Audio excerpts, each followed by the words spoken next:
Hello. Salam alaikum, everyone. It's been a long time since I've done a Facebook Live video, and my sincere apologies for that. One of the reasons is that actually I'm trying to revamp things, and now that we think about it with this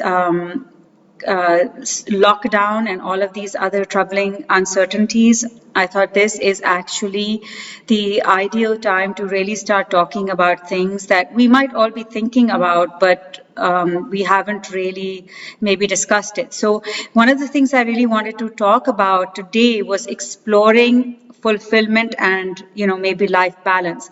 Now if you think about it, what is fulfillment? Depending on the context, it can change, right?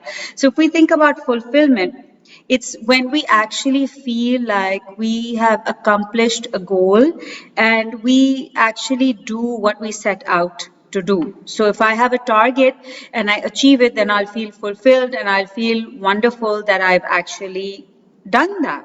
Now, another thing is also when we actually think about fulfillment in the bigger picture, it's looking at, satisfaction that I've developed my potential and I've done what I wanted to do, and maybe bigger, like thinking about my goals and my life vision and those things. And we have fulfillment in relationships as well, when an expectation is met or not met. That's how we figure out whether we are going to feel fulfilled in an area of our lives, right?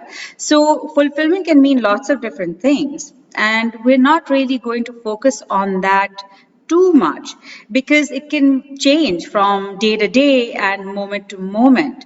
But there's another thing here, right? If you really explore fulfillment, what tends to happen is, we can go and feel really good. Like, let's say I've had a really good day and things are going to plan, and then one thing happens and we feel derailed. Now, with this lockdown all over the world, we are all feeling a little bit derailed, right? And perhaps in areas where we were feeling fulfilled and where we were feeling happy and satisfied, we're now not feeling that way.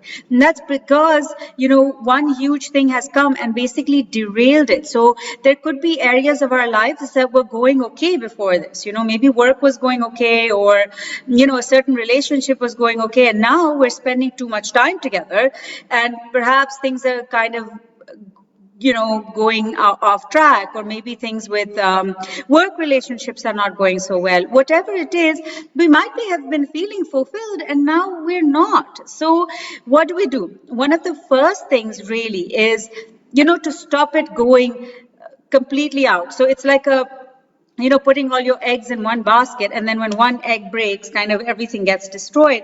So in order for that not to happen, we need to be able to start learning, well, how do I gauge my fulfillment? What tool can I use? Because that is so important. When one thing goes wrong and everything feels like it's being affected, we need to be able to find a way to center ourselves, and to be able to do that really, really quickly. So I wanted to teach you guys a really, really simple tool today, and this works so well, and I use it in coaching a lot. And when you start using it yourself, you'll realize that it's quite a handy dandy tool, and that is actually to be able to scale things. So it's literally this. It's a line which is a scale. It's a scale from 1 to 10. And you can use these scales on virtually anything. So what do I mean?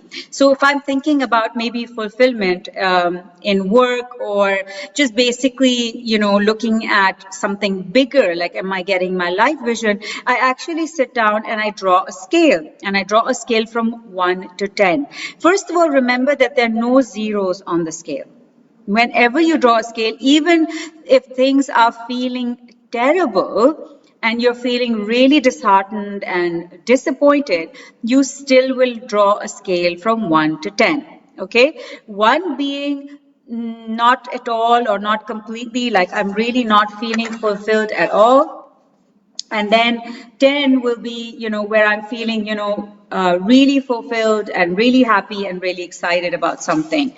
And then if you ask yourself a question like, how fulfilled am I feeling just generally being at home right now, for example, you would give yourself a number. Okay, so it could be a 2, a 3, a 4, a 5, whatever that number is, and then you will mark it on that scale.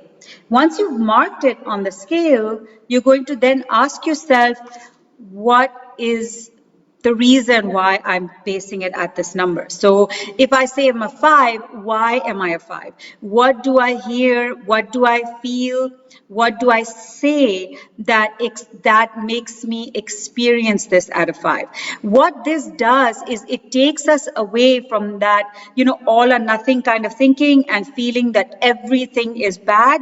It helps us to really focus in and say, okay, fine, if this is a 5, what are the reasons? Maybe I don't have a routine as much as I wanted to, or maybe I'm not, making contact with my clients or whatever. This is a reason why it's at a 5. And what that will allow you to do is put a number on it. The next question to ask yourself is, what's it going to take for it to go from a 5 to a 6? Right? So these are really, really important handy dandy tools that you can use. And one of the other things that we wanted to touch on is life balance.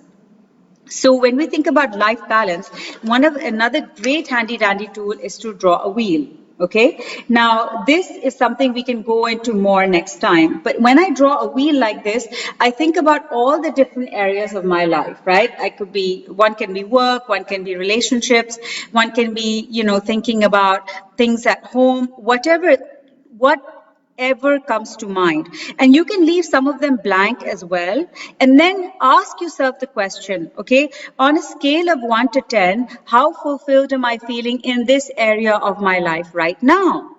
So what you start doing is you start gauging your fulfillment in each area. The reason why this is so important is because you get to notice the areas that are really going well. And when you notice that, a certain relationship is going well or family time is going well, it puts things into perspective. And that helps us to feel fulfilled. It helps us to feel that we're achieving something.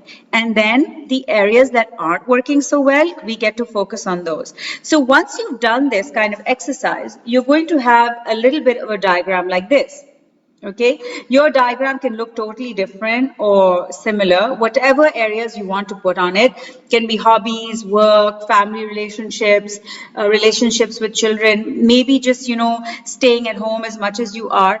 Once you create this wheel within a wheel, then you say, okay, fine, I know which areas I'd like to focus on.